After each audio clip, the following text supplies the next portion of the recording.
मैं सदाबहार चिंटू और आप देखना आरंभ कर दिए हैं लाइव अपने ही यूट्यूब चैनल सदाबहार संस्कृत क्लास।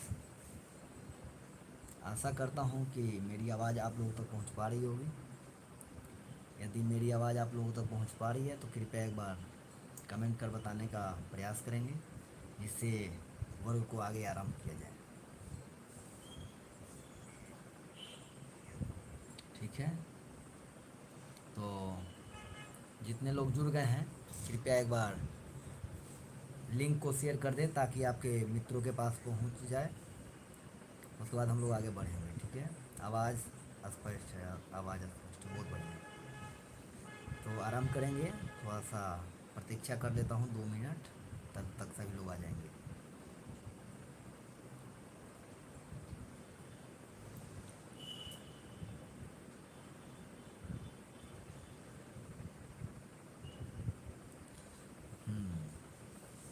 तो सबसे पहले आज जो है हम लोग जो पढ़ेंगे वो जो है प्यूसम द्वितीय भाग, जो 10वीं वर्ग के विद्यार्थी हैं उनके लिए है।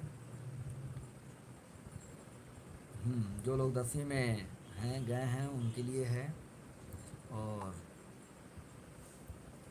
9वीं में आप पढ़ेंगे तो प्यूसम प्रथम भाग है जो आप लोग पढ़ करके आए हैं। तो आज हम लोग देखेंगे प्रथम पाठ है जिसका नाम है मंगलम। आज हम लोग मंगलम पाठ को देखेंगे। तो सबसे पहले आगे बढ़ता हूँ तो आपको एक जानकारी, एक सूचना है कि सदाबहार Sanskrit classes and typing zone, अगर किन्हीं को संस्कृत में कोई भी आना है नोट्स वगैरह तो टाइपिंग यहाँ किया जाता है। हिंदी में भी, संस्कृत में भी और अंग्रेजी में भी टाइपिंग किया जाता है। और कुछ लोग जैसे यूट्यूब पर आप देख रहे होंगे तो यूट्यूब पर ये जो वर्ग आपको यूट्यूब के अलावा गूगल मीट, जूम पर भी होते हैं। तो जो लोग जूम पर और गूगल मीट पे डायरेक्ट पढ़ सकते हैं, बोल सकते हैं, और बोलने की आज़ादी जहाँ होती है वहाँ पर भी आ सकते हैं। वहाँ आने के लिए आपके पास ये नंबर जो है आपको इसमें दिख रहा होगा, 8271390947। इस नंबर पे आप मैसेज करेंगे, आपसे संपर्क कर ली जाएगी। ठीक है, तो आरंभ करता हूँ। तो आरंभ करने से पहले मैं आपको याद दिला दूँ कि आप इसमें जो जो पढ़े हैं पहले वो तो ठीक है। इसमें जो आपको बातें समझ में नहीं आए वो कमेंट के माध्यम से आप बताने का प्रयास करेंगे, ताकि मैं उसका शीघ्र ही उसका निदान करके आगे बढ़े तो ज़्यादा बढ़िया रहेगा। तो सबसे पहले आप सुनेंगे, यहाँ लिखा हुआ है उपनिषद के रचनाकार। उपनिषद के रचनाकार कौन है? तो महर्षि वेद व्यास हैं। पहला लाइन को स्पष्ट रूप से आप देखें, उपनिषद के रचनाकार अर्थात जो उपनिषद लिखे हैं उनका नाम है महर्षि वेद व्यास। अगर आपसे प्रश्न पूछा जाए कि उपनिषद के रचनाकार कौन हैं तो आप बताएंगे महर्षि वेद व्यास। इसके आगे क्रम में है उपनिषदों की संख्या। उपनिषदों की संख्या 108 है। उपनिषद की संख्या कितने हैं? तो उपनिषद की संख्या 108 हैं। उपनिषद लिखे कौन हैं? तो महर्षि वेद व्यास लिखे हैं। ये 2 नंबर आपका हो गया। पहला, उपनिषद के रचनाकार महर्षि वेद व्यास। महर्षि वेद व्यास क्या लिखे हैं? तो उपनिषद लिखे हैं। उपनिषद की संख्या, तो उपनिषद की संख्या 108। आगे बढ़ा जाए। इसके बाद मंगलम पाठ में 4 उपनिषद से 5 मंत्र लिए गए हैं। ध्यान से सुनिएगा, मंगलम पाठ में जो पाठ हम लोग पढ़ने जाने वाले हैं उस पाठ का नाम है मंगलम। तो बोला मंगलम पाठ में 4 उपनिषद से 5 मंत्र लिए गए हैं। अब कहेंगे 4 उपनिषद से 5 मंत्र, ये कुछ अटपटा सा है। तो देखिए, अटपटा वाली कोई बात नहीं है। 4 उपनिषद है, यानी 4 उपनिषद के स्थानों से 5 मंत्र आए हैं। अर्थात कहने का मतलब ये है कि कोई ऐसा उपनिषद है जो 2 उपनिषद से, यानी एक उपनिषद से 2 मंत्र ला दिए गए।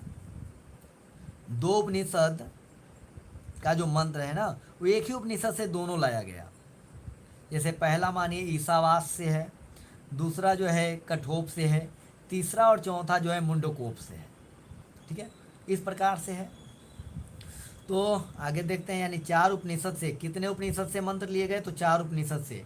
मंत्र कितने लिए गए? तो 5। अर्थात मंगलम पाठ में कितने मंत्र हैं? तो 5 मंत्र हैं। कितने उपनिषद से लिए गए? तो 4 उपनिषद से लिए गए हैं। यहाँ तक तो बातें आपको समझ में आ गया। प्रथम मंत्र, यानी देखिए, मंत्र कहिए, पद कहिए या फिर श्लोक कहिए, तीनों का अर्थ सेम ही होता है। ठीक है।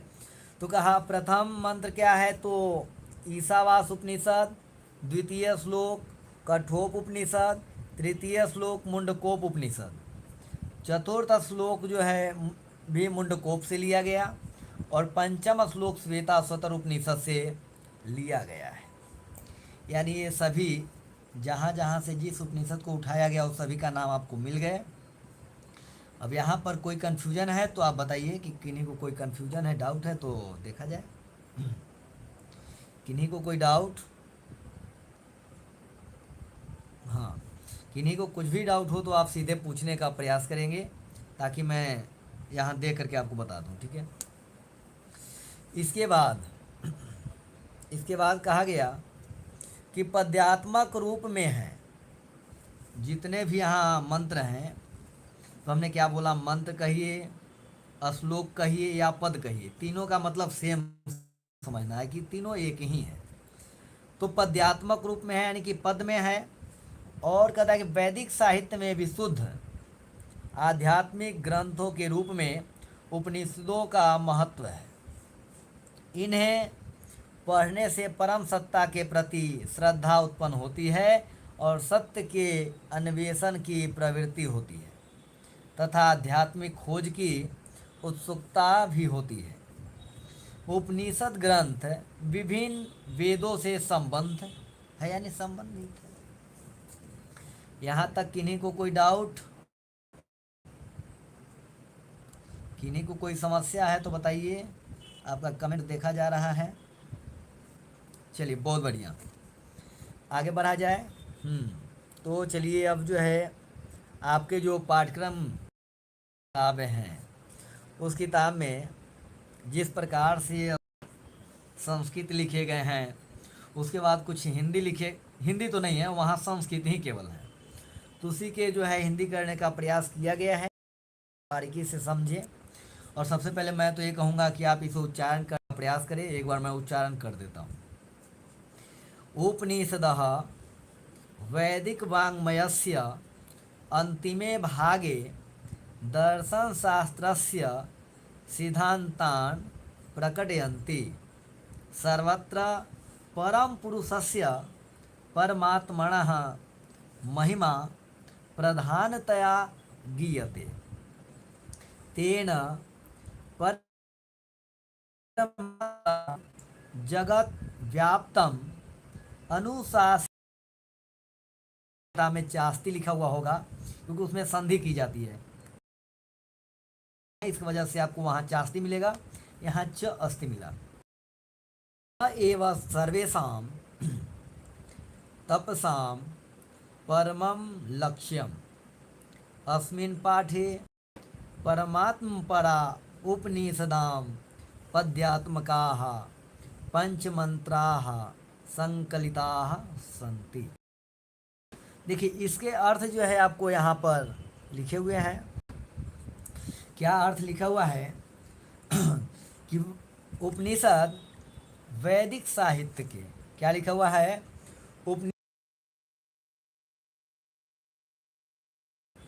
उपनिषद वैदिक साहित्य के अंतिम भाग में, ध्यान दीजिएगा, उपनिषद वैदिक साहित्य के अंतिम भाग में दार्शनिक सिद्धांत, यानी दर्शन शास्त्र के सिद्धांत कहिए या दार्शनिक सिद्धांत को प्रकट करता है, यानी दिखलाता है, बताता है। और कहा सभी स्थानों पर, सभी जगहों पर श्रेष्ठ परम पुरुष परमात्मा की, जो श्रेष्ठ हैं परम पुरुष परमात्मा की महिमा का प्रधान रूप से गायन हुआ है, यानी गाया गया है, कहा गया है। इसके बाद है, एक क्षण जरा देख लेता हूँ। हाँ तो ठीक है, आवाज़ तो ठीक ठाक जा रही है, बहुत बढ़िया।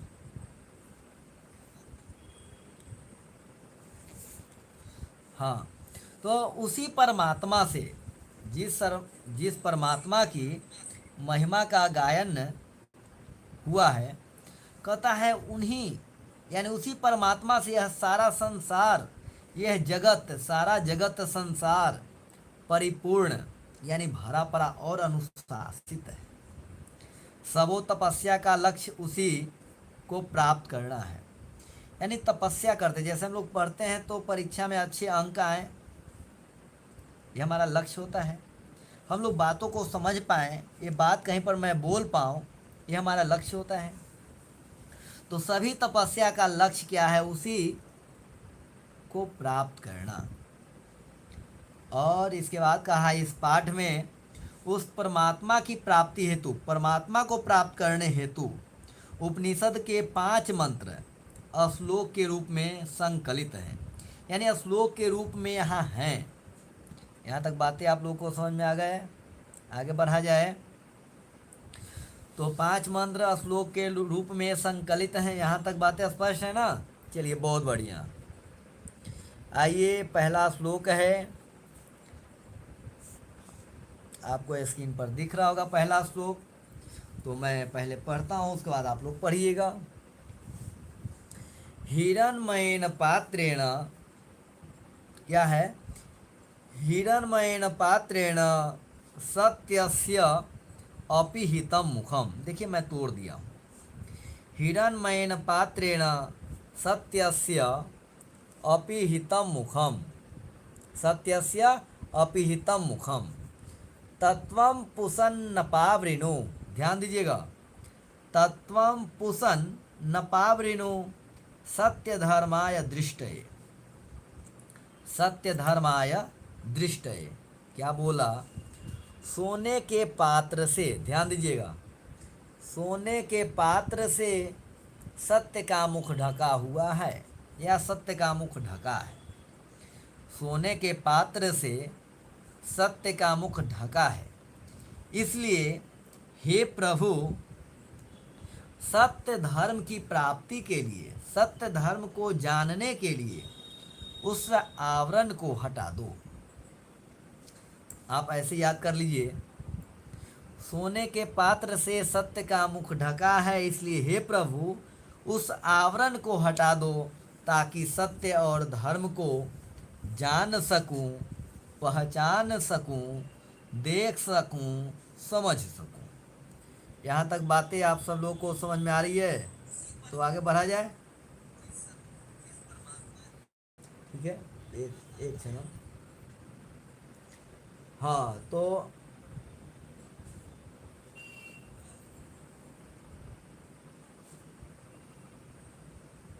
हाँ ठीक है, बहुत बढ़िया। शुभ संध्या, शुभ संध्या।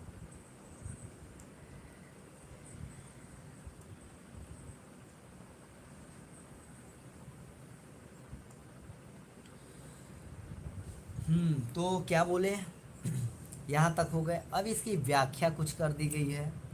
देखिए, आपको लिखने के पर्पस से यहाँ पर व्याख्या बताई गई है, ताकि आपको अगर लिखना हो, क्योंकि बिहार बोर्ड की 10वीं की आप परीक्षा जब देंगे तो उसमें कुछ विषयनिष्ठ प्रश्न होते हैं जो 2 अंक देते हैं, तो उसमें कुछ लिखना पड़ता है। ठीक है, तो व्याख्या क्या है? यह पद, अर्थात अभी जिस पद के विषय में हम लोग पढ़े, जिस श्लोक को हम लोग अभी देखे, यह पद ईशावास उपनिषद से संकलित है, यानी वहाँ से लिया गया है, और मंगलम पाठ से उद्धृत, यानी मंगलम पाठ में दिया गया, और इसमें सत्य के विषय में कहा गया है। सुनिएगा, ये श्लोक जो है, पहला श्लोक इसको कहते हैं। कैवा श्लोक है? तो पहला श्लोक है, यानी पहला पद है। इसमें किसके विषय में कहा गया है? तो सत्य के विषय में कहा गया। यहाँ लिखा हुआ है सत्य के विषय में कहा गया। क्या कहा गया है? तो सांसारिक मोह माया के कारण विद्वान भी उस सत्य की प्राप्ति नहीं कर पाते, क्योंकि सांसारिक चकाचौंध में वह सत्य इस प्रकार ढक जाता है कि मनुष्य जीवन भर अनावश्यक भटकता रहता है। इसलिए ईश्वर से प्रार्थना की गई है कि हे प्रभु, उस माया से मन को क्या करे, हटा दो, ताकि परम पिता परमेश्वर को प्राप्त कर सके। ठीक है, बहुत बढ़िया। इसके बाद अगला श्लोक है, मंत्र है या पद है, ये दूसरा है। कैवा है? दूसरा। ये कैवा श्लोक है? तो आपका दूसरा श्लोक है। अनोरणियान महतो मह्यान। क्या है? अनोरणियान महतो मह्यान आत्मास्य जनतोरनिहितो गुहायाम तम क्रतुः पश्यति वीतशोको धातु प्रसादान महिमानमात्मनः। क्या है? धातु प्रसादान महिमानमात्मनः। चलिए, बहुत बढ़िया। अनोरणियान महतो मह्यान आत्मास्य जनतोरनिहितो गुहायाम तम क्रतुः पश्यति वीतशोको धातु प्रसादान महिमानमात्मनः। ध्यान से पढ़िएगा। अनोरणीयान महतो मह्यान आत्मास्य जनतोरनिहितो गुहायाम तम क्रतुः पश्यति वीतशोको धातु प्रसादान महिमानमात्मनः। कहा अनु से भी छोटा, ध्यान दीजिएगा, अनु से भी छोटा और महान से महान, अनु से भी छोटा और महान से भी महान आत्मा। अनु से भी क्या है? छोटा है, और महान से भी क्या है? महान है। कौन? तो आत्मा, जो जीवों के हृदय रूपी गुफा में विद्यमान है, विद्यमान है। देखिए, अनु से भी छोटा है और महान से क्या है? महान है। अगर आपको प्रश्न में बड़ा से बड़ा आ जाए तो भी आप इसे ही टिक लगाएंगे, ऐसा मैं आशा करता हूँ। तो अनु से भी छोटा और महान से भी महान कौन है? आत्मा। आत्मा का निवास स्थान कहाँ है? तो जीवों के हृदय रूपी गुफा। कहता है विद्वान शोक रहित होकर उस श्रेष्ठ परमात्मा को देखता है। विद्वान पुरुष शोक रहित होकर उस श्रेष्ठ परमात्मा को देखता है। इसके विषय में और क्या कहा गया? व्याख्या की गई है।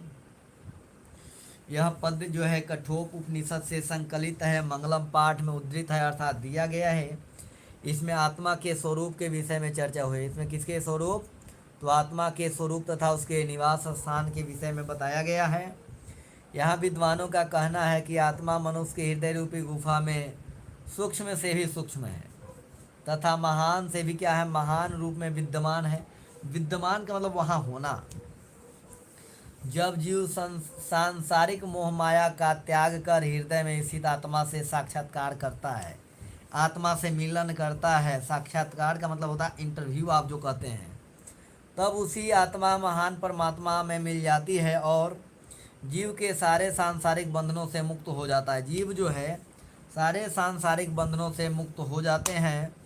इसलिए भक्त प्रार्थना करता है कि हे प्रभु, हमें उस अलौकिक पवित्र प्रकाश से अलौकित करो कि हम शोक रहित होकर अपने आप को उस महान परमात्मा में एकाकार कर सके, एकाकार बना सकते, वहाँ मिल सके। ये आपका दूसरे श्लोक भी हो गए। तीसरे श्लोक में आइए। सत्यमेव जयते नानृतम। क्या है? सत्यमेव जयते नानृतम सत्येन पन्था वीततो देवयानः। सत्य चेक कर लेता हूँ जरा थोड़ा सा।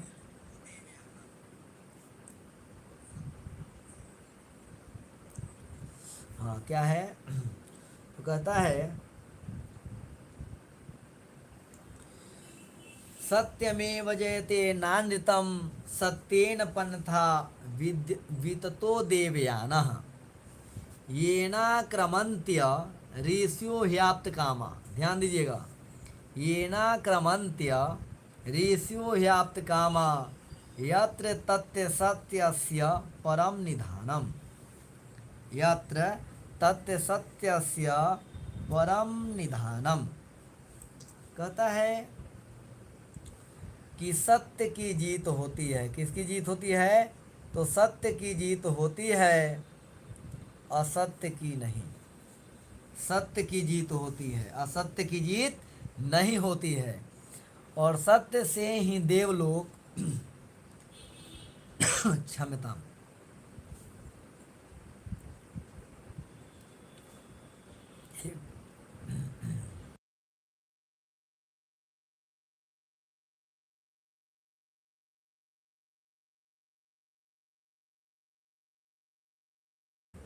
हाँ, तो कहता कि सत्य की जीत होती है, असत्य की नहीं। और सत्य से ही देवलोक का रास्ता खुलता है, प्राप्त होता है। एक क्षण हम प्रतीक्षा करेंगे आप लोग।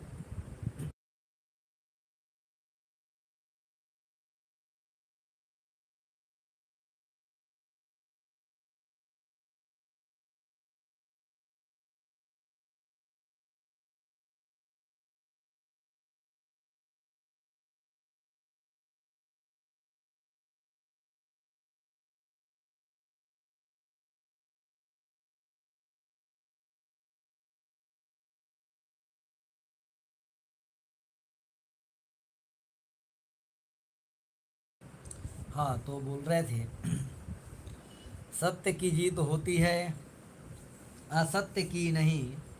और सत्य से ही देवलोक का रास्ता प्राप्त होता है, देवलोक का रास्ता खुलता है, प्राप्त होता है। और ऋषि लोग, जितने भी ऋषि महर्षि होते हैं, ऋषि लोग देवलोक को प्राप्त करने के लिए उस सत्य को प्राप्त करते हैं जहाँ सत्य का भंडार है। अब प्रश्न होगा कि सत्य का भंडार कहाँ है? तो देवलोक में सत्य का भंडार है। देवलोक में किसका खजाना है? तो देवलोक में सत्य का खजाना है, भंडार है। ठीक है, इसका भी जो है यहाँ पर कुछ व्याख्या दी गई है, आप लोग देख लीजिए। यह पद जो है कोप से संकलित है, मंगलम पाठ से उद्धृत है। इसमें सत्य के महत्व पर प्रकाश डाला गया है। ऋषियों का संदेश का कहना यह है कि संसार में सत्य की जीत होती है, असत्य की जीत नहीं।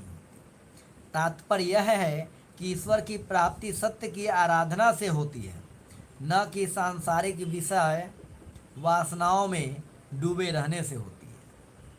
संसार माया है तथा ईश्वर सत्य है। ईश्वर सत्य है। सत्य क्या है? तो सत्य ईश्वर है। अतः जीव जब तक उस सत्य मार्ग का अनुसरण नहीं करता, सन्मार्ग का अनुसरण नहीं करता, तब तक वह सांसारिक मोह माया में जकड़ा रहता है। इसलिए उस सत्य की प्राप्ति के लिए जीव को सांसारिक मोह माया से दूर रहने वाला भाव कर्म करना चाहिए, क्योंकि सिर्फ ईश्वर ही सत्य है। इसके अतिरिक्त सब कुछ असत्य है, सब कुछ मिथ्या है। चलिए, बहुत बढ़िया। अब आ गए चौथे श्लोक। यथा नद्य स्यन्दमानाः समुद्रे, यथा नद्य स्यन्दमानाः समुद्रे अस्तं गच्छन्ति नाम रूपे विहाय, तथा विद्वान, विद्वान में हलंत है, तथा विद्वान नाम रूपाद विमुक्तः परात् परम पुरुषमुपैति दिव्यम। यथा नद्य स्यन्दमानाः समुद्रे अस्तं गच्छन्ति नाम रूपे विहाय, तथा विद्वान नाम रूपाद् विमुक्तः परात् परम पुरुषमुपैति दिव्यम। कहता है कि जिस प्रकार बहती हुई नदियाँ अपने नाम और रूप को छोड़कर समुद्र में मिल जाती है, उसी प्रकार विद्वान पुरुष, विद्वान व्यक्ति अपने नाम और रूप को छोड़कर, त्याग कर परम पिता परमेश्वर की प्राप्ति कर पाते हैं, प्राप्ति करते हैं। कहता है जिस प्रकार बहती हुई नदियाँ अपने नाम और रूप को छोड़कर समुद्र में मिल जाती है, समुद्र में मिलती है, उसी प्रकार विद्वान अपने नाम और रूप को छोड़कर, त्याग कर परम पिता परमेश्वर की प्राप्ति करते हैं। अब एक और बात देखिए, जैसे मानिए हम लोग पटना से हैं, तो पटना में हमारी माई गंगा माई है। तो गंगा नदी में प्रायः सभी जगह के नहर के, नाला के पानी वहाँ जाकर गिरते हैं। जैसे गंगा में एंट्री करने के बाद उसका नाम गंगा जल हो जाता है। गंगा जी में जैसे एंट्री किया वो नाला, तो नाला नहीं वो गंगा जी बन जाते हैं। वैसे ही कई नदियाँ समुद्र में जाकर मिलती, तो वहाँ ये नहीं कहा जा सकता कि ये जो है गंगा नदी का जल है, ये जो है यमुना का है, ये जो है सोन नद का है। अब देखिए सोन नद से मुझे एक बात याद आ गई, आप लोग समझिए। एक शब्द है नदी और एक शब्द है नद। नद पुल्लिंग है, तो पुनपुन वाले, आप लोग पुनपुन से है ना? नहीं, पुनपुन नहीं, गड़बड़ हमने बोला। सोन, पुनपुन तो नदी ही है। सोन का नाम आपने सुने होंगे, सोनपुर वाले कह सकते हैं, या फिर जो है आपको कोइलवर साइड में आप देखते हैं तो वहाँ सोन है। तो सोन पुल्लिंग है। क्या है? सोन पुल्लिंग है, अर्थात सोन नदी नहीं कहिएगा, सोन नद कहिएगा, क्योंकि सोन नद है, नदी नहीं। और नद क्या है? तो नद पुल्लिंग है और नदी स्त्रीलिंग है। चलिए यह स्मरण में आ गई तो बता दिया। ऐसे ब्रह्मपुत्र, ऐसे कई न नद हैं बिहार में, भारत में, ठीक है। तो इसकी भी व्याख्या देखेंगे हम लोग। कहता है कि इस यह पद जो है मुंडकोप उपनिषद से संकलित है, मंगलम पाठ में से उद्धृत है। इसमें जीव और, सुनिएगा, जीव और आत्मा के बीच का संबंध को अभिवेचन किया गया है। ऋषियों का कहना है, ऋषियों का मानना है, ऋषियों का बताना है कि जिस प्रकार बहती हुई नदियाँ समुद्र में मिल जाती है ना, उसी प्रकार विद्वान ईश्वर को अलौकिक पवित्र प्रकाश में मिलकर जीव योनि से मुक्त हो जाता है। और जीव तभी तक माया जाल में लिपटा रहता है, तब तक उसे आत्मज्ञान नहीं होता। आत्मज्ञान होते ही जीव क्या पा जाता है? तो जीव मुक्ति पा जाता है, यानी मुक्त हो जाता है। इसके बाद चलेंगे, आखिरी श्लोक है या 5वां श्लोक है। वेदाहमेतं पुरुषं महान्तं, वेदाहमेतं पुरुषं महान्तं आदित्यवर्णं तमसः परस्तात् तमेव विद्धि वाति मृत्युमेति नान्यः पंथा विद्यते यनाय। वेदाहमेतं पुरुषं महान्तं आदित्यवर्णं तमसः परस्तात् तमेव तमेव विद्धि वाति मृत्युमेति नान्यः पंथा विद्यते यनाय। मुझे ही परम पुरुष परमात्मा जानो, जो अंधकार के आगे प्रकाश स्वरूप में हो। ये जो है ईश्वर के द्वारा कहा गया है, परमात्मा के द्वारा कहा गया है कि मुझे ही परम पुरुष परमात्मा जानो, जो अंधकार के आगे प्रकाश स्वरूप में है। अब यहाँ प्रकाश और अंधकार का मतलब थोड़ा सा ये समझिए। प्रकाश का मतलब ज्ञान, अंधकार का मतलब अज्ञान।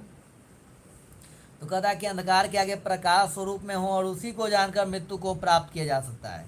उसे आप जान करके ही मृत्यु को प्राप्त किया जा सकता है, इसके अलावा दूसरा कोई मार्ग नहीं है। अर्थात आत्मज्ञान के बिना मोक्ष की प्राप्ति संभव नहीं है। इस प्रकार इसकी भी व्याख्या सुन लीजिए। यह पद जो है श्वेता स्वतर उपनिषद से संकलित है तथा मंगलम पाठ से उद्धृत है। इसमें परमपिता परमेश्वर के विषय में कहा गया है। ऋषियों का मानना है कि ईश्वर ही प्रकाश का पुंज है, प्रकाश पुंज है। उन्हीं के भव्य दर्शन से सारा संसार अलौकिक होता है। ज्ञानी लोग उस ईश्वर को जानकर सांसारिक विषय वासनाओं से मुक्त हो पाते हैं। इसके अलावा दूसरा कोई रास्ता नहीं है, कोई मार्ग नहीं है। इसी के साथ आपका यह चैप्टर समाप्त होता है। तो आज तो इस चैप्टर का कार्यक्रम हुआ।